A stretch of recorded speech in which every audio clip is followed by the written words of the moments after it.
Ako sa character ni Celine tsaka ni Ivan eh. Kaya playing Steven, who is written to be very hateable. Kasi parang ako nagbabalancing act na sa akin nilang I try to approach it in a way na this is still a human being. Even though I don't agree or I don't condone, I don't wanna give him a pass for how he expresses himself, kung ano yung mga ginagawa niya sa pelikula. I wanted to understand why. And sa akin, parang na-realize ko, yung driving force talaga ni Steven is fear. Fear and insecurity. Na just holding on to that image na nagiging mali na yung kung paano niya i-handle, yung pagpapakita niya ng love. Love niya na yun.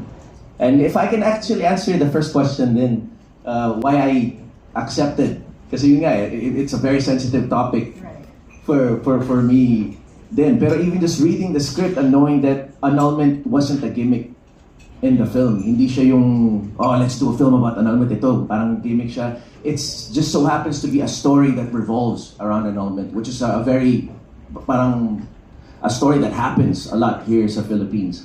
It's very messy, talagang magulo siya, time-consuming talaga. Yung iba nga, parang decades, hindi pa rin na-grant.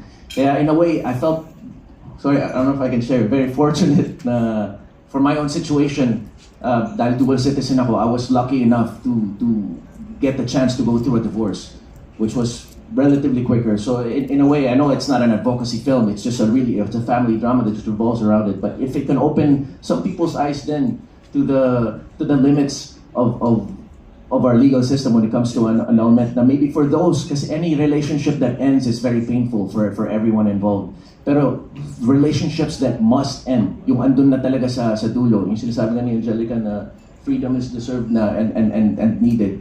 Sana there's an easier way to achieve that. Kaya I was very eager to accept the role.